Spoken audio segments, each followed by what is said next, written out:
Throughout history, we've learned to fear what we don't know. Our minds and bodies have gotten used to this idea over thousands of years. When we keep thinking the same way, making the same choices, and doing the same things, we end up feeling the same emotions over time. These emotions then affect our thoughts, keeping everything the same. But when we introduce new information, knowledge, and ideas, we can inspire change. By encouraging people to make different choices and try new things, they can break old habits and create new experiences. In just 4 days, people can even start to activate genes that help heal their bodies just by changing how they think, act, and feel. The challenge is that our brains and bodies are stuck in what's familiar. When we try to do something different, it feels uncomfortable because we're leaving behind what we know. Our bodies, which have been conditioned to stick to what's familiar, resist change. As we step into the unknown, we feel uneasy because we can't predict what will happen next. This discomfort makes our bodies influence our minds, leading us to think the same thoughts we're used to. If we accept these thoughts without questioning them, we end up making the same choices and behaving the same way, creating the same experiences and emotions. Even though it might feel right, it's just because it's what we're used to. To change, we need to become aware of our unconscious thoughts. The more conscious we are of these thoughts, the less they control us without us realizing it. Our consciousness is like our inner awareness that guides us every day. We can think of it as our subconsciousness, which is separate from our conscious mind but still very intelligent and influential in keeping us in order. Every second, our brains handle countless tasks without us even realizing it. These tasks keep us healthy and alive, like controlling our heartbeat, digesting food, and repairing cells. It's like there's a hidden intelligence inside us that takes care of everything automatically. This intelligence knows much more than we do, even though we might think we know it all. It's something every person has, no matter their age, gender, or background. But most people don't recognize its power and wisdom. This intelligence is what gives life to everything. It's a real force that exists in all things. Scientists call it different names like the Z-point field or universal intelligence. It's what makes the physical world come to life, and scientists are only starting to understand it. As humans, we have two sides to our consciousness.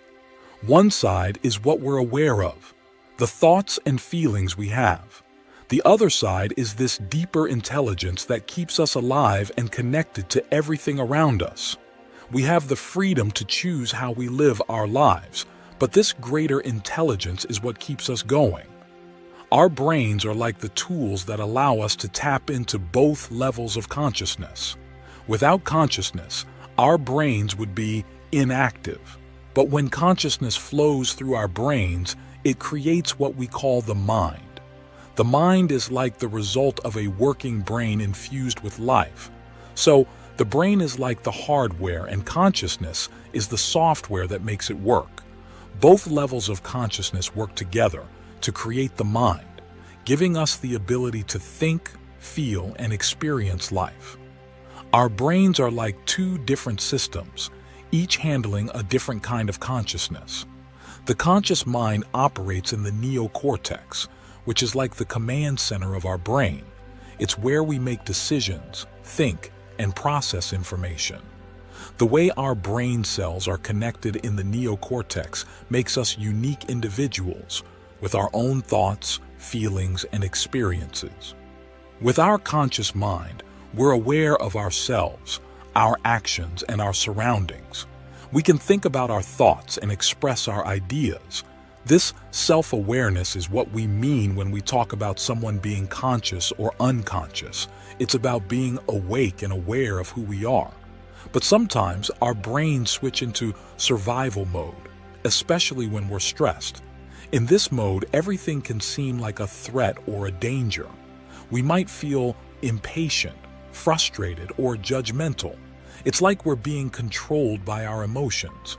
When we face challenges like dealing with a difficult coworker or giving a presentation, we have a choice. We can either let our emotions control us, blaming others or our circumstances for how we feel, or we can take control, calming ourselves down and focusing on who we want to be. It's not always easy, especially when we're feeling stressed. But by practicing relaxation techniques and reminding ourselves of our goals, we can change our mindset and handle challenges more effectively. It's all about taking a moment to breathe, regain our composure, and remember who we want to be. Our brains work like two separate systems, each dealing with a different type of awareness. The conscious mind operates in the neocortex, which is like the main control center of our brain. It's where we make decisions, think things through, and process what's happening around us. The way our brain cells are connected in the neocortex makes each of us unique, with our own thoughts, feelings, and experiences. With our conscious mind, we're tuned into ourselves, our actions, and the world around us. We can think about our thoughts and share our ideas. When we talk about being conscious or unconscious, it's about being awake and aware of who we are. But sometimes, when we're stressed, our brains switch gears into survival mode. In this mode, everything can feel like a threat, making us feel impatient, frustrated, or judgmental. It's like our emotions take over and steer us. When we're faced with challenges like dealing with a tough coworker or giving a presentation, we have a choice. We can either let our emotions run the show, blaming others or our situation for how we feel, or we can take charge, calming ourselves down and focusing on the kind of person we want to be. It's not always easy, especially when stress levels are high. But by practicing relaxation techniques and keeping our goals in mind, we can change how we approach things and deal with challenges better. It's about taking a moment to breathe, regain our balance, and remember our values. Consciousness comes in two distinct flavors. There's the objective consciousness, which is like the energy that gives life and vitality to everything. It's the source of our being. Then there's the subjective consciousness, which resides in our neocortex, acting as our personal explorer, learning, growing, and shaping our experiences. Understanding how our brains function to create this consciousness allows us to break free from the limits of what we already know. By aligning our conscious mind with this infinite potential, we open ourselves up to a world of new possibilities.